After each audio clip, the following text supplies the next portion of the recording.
In the name of the Father, and of the Son, and of the Holy Spirit. Amen. Prayer for the soul of Elena de los Santos Katakutan. Friends and family, join me on this simple prayer for the soul of my mom. We offer one Our Father, one Hail Mary, and one Glory Be for the soul of my mom. In the name of the Father, and of the Son, and of the Holy Spirit. Amen. Eternal rest grant unto the soul of Elena de los Santos Katakutan, and may your perpetual light shine upon her. May her soul rest in peace. Amen.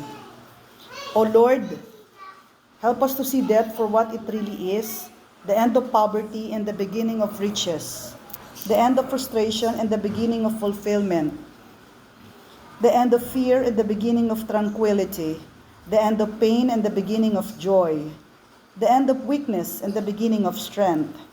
Let not grief overwhelm us, or a sense of loss embitter us, but out of our sadness, let there arise a new joy, for so much was given to us. Cast out our fears, and let not our hearts be troubled. Let your spirit of peace come alive within our experience and hurt, our sorrow and our isolation, our sadness today and loneliness tomorrow. We humbly commend to you Elena de los Santos Katakutan, whom you have called out of this mortal life. You loved her always with great love.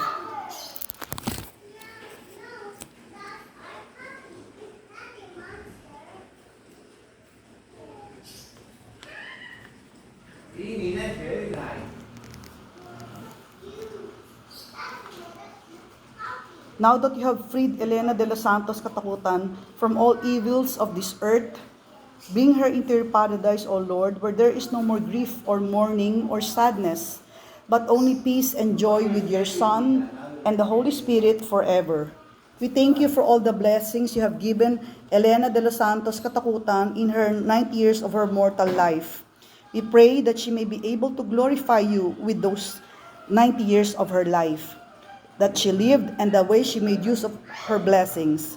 Lord, grant that we will never forget our mom, Elena de los Santos Katakutan, that life is very short and uncertain. Let your Spirit guide us in holiness, justice, and service to our brothers and sisters.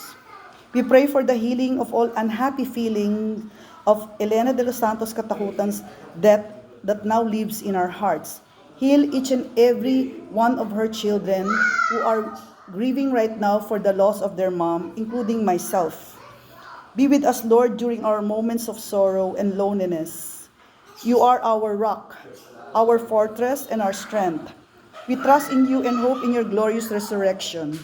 We lift up to you our grief and sorrow, confident that you will change our mourning to rejoicing, that our beloved Elena de los Santos Katakutan now rest in your heavenly peace. Eternal rest grant unto the soul of Elena de los Santos Katakutan, and let perpetual light shine upon her. May she rest in peace. Amen. May the soul of Elena de los Santos Katakutan and all the souls of the faithful departed, through the mercy of God, rest in peace. Amen. In the name of the Father, and of the Son, and of the Holy Spirit. Amen.